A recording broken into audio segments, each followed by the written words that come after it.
Hello Squamish, it is the early evening of Friday, March 27th. We are heading into a rainy weekend, thankfully, which should avoid the crowds like last weekend. And in addition, the parks and rec sites are closed, which will help too. This evening, I want to speak to you on the topic of enforcement. Community members are raising concerns about cases where physical distancing recommendations are not being observed. We are receiving many calls to the RCMP and to the district.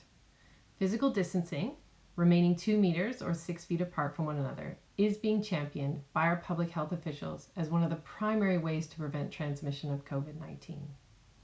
The District of Squamish is working to support this messaging through public education and signage in the community. We are currently in the process of installing signs at trailheads, bus shelters, and neighborhood entrances, so please watch for those. Our RCMP members have also begun proactive patrols to support education efforts and encourage adherence to physical distancing. Our bylaw officers are also supporting efforts by liaising with businesses to ensure that social distancing measures are in place and orders of closure are being adhered to. Confusion over whether local law enforcement agencies can enforce if people are not complying with social distancing recommendations is apparent. Yesterday's provincial announcement from Minister Farnworth allows for local enforcement of the provincial health officer's orders, and at this time there are currently 5 orders in place.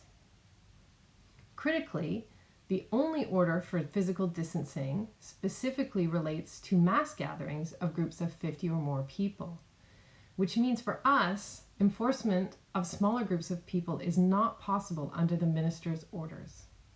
As well, the minister did not give bylaw officers the ability to issue fines, nor under the new orders can I declare a local state of emergency to increase our authority in this regard. So what does this all mean? Squamish, this means that I am asking you to focus on taking responsibility for your own actions and get serious about social distancing. Encourage your friends and family to do the same. This is how British Columbia and Canada can break the chain of transmission, flatten the curve, and manage this pandemic effectively. We know that the recommendations of our public health professionals are starting to make a difference. This is how we protect our seniors and our most vulnerable citizens, by acting today.